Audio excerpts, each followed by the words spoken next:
Halo Pedikers,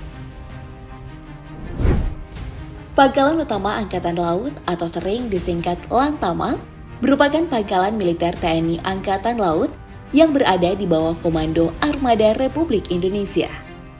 Saat ini, TNI AL memiliki 3 komando armada, yakni Armada 1, Armada 2, dan Armada 3 dengan total 14 lantamal.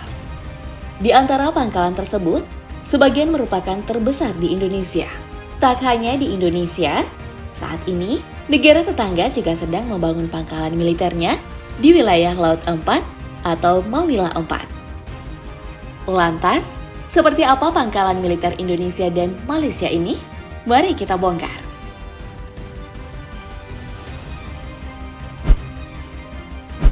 Kita mulai dari pangkalan militer Lantamal 5 yang berada di Surabaya.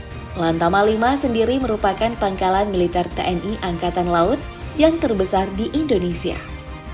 Dibangun sejak tahun 1878 di masa penjajahan Belanda, Lantamal 5 memiliki fasilitas pangkalan yang terlengkap. Hampir separuh kekuatan TNI Angkatan Laut Indonesia berada di Surabaya. Ya, hal ini menunjukkan betapa pentingnya Lantamal 5. Untuk itu wilayah kerja Lantamal 5 Surabaya sangat luas. Tak hanya beroperasi di Jawa Timur saja, tapi pangkalan laut ini juga mencakup daerah Jawa Tengah, Yogyakarta, hingga ke Pulau Bali. Luasnya daerah yang diemban Lantamal 5 tak luput dari peran komandonya, yaitu Laksamana Yosuryono Hadi. Di bawah kepemimpinannya, Lantamal 5 juga membina 8 lanal yang sebagian besar berada di Pulau Jawa. Di dalam markas Lantamal 5 terdapat ribuan personel tentara.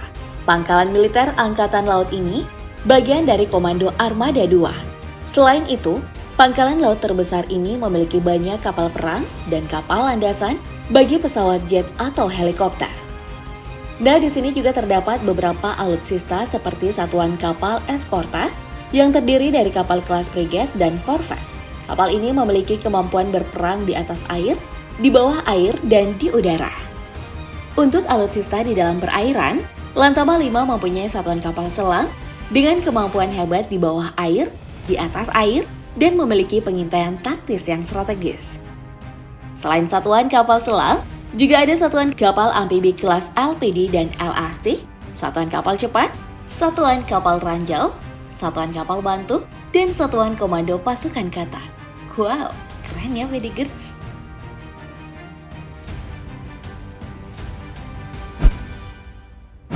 Selanjutnya ada pangkalan militer Lantamal 1 Belawan yang juga merupakan pangkalan terbesar di Indonesia.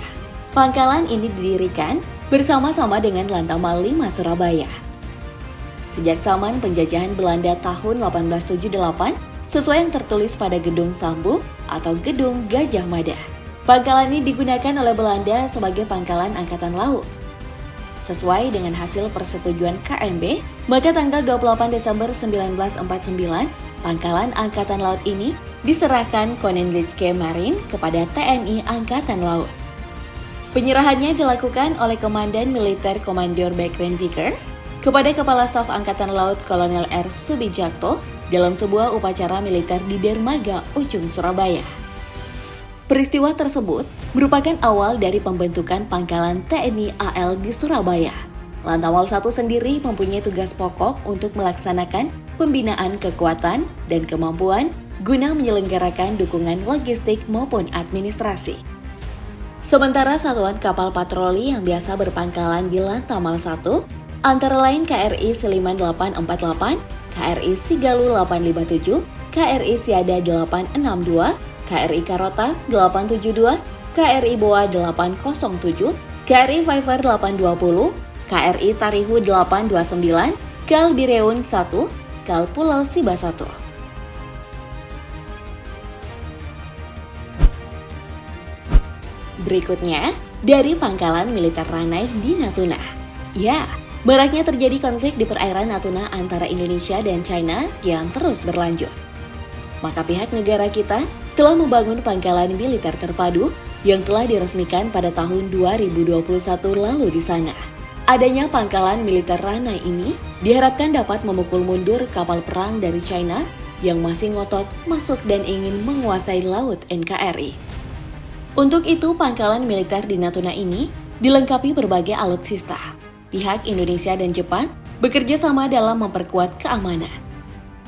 Jepang akan mengekspor senjata dan mengirim 8 kapal frigat siluman Mogami baru.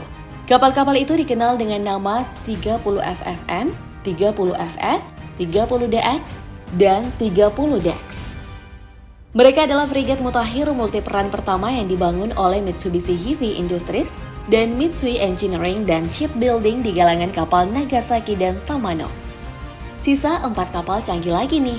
Rencananya kapal itu akan dikirim pada akhir tahun 2023 atau awal 2024 yang dibangun oleh PT PAL di Surabaya melalui kesepakatan transfer teknologi. Kapal tempur pangkalan Natuna ini dilengkapi persenjataan seperti bom dan nuklir. Selain itu, jet tempur dan helikopter juga sudah standby di tempat ini yang nantinya akan mensupport peperangan dari udara. Untuk menambah kekuatan di udara, satu kompi Korps Pasukan Khas TNI telah disiagakan. Setiap satu kompi terdiri dari 150 sampai 200 personel yang ahli dalam pertempuran udara, laut, hingga darat sekaligus. Nah, kalau yang tadi dari Indonesia, sekarang mari kita beralih ke pangkalan militer Malaysia yang gak kalah kerennya.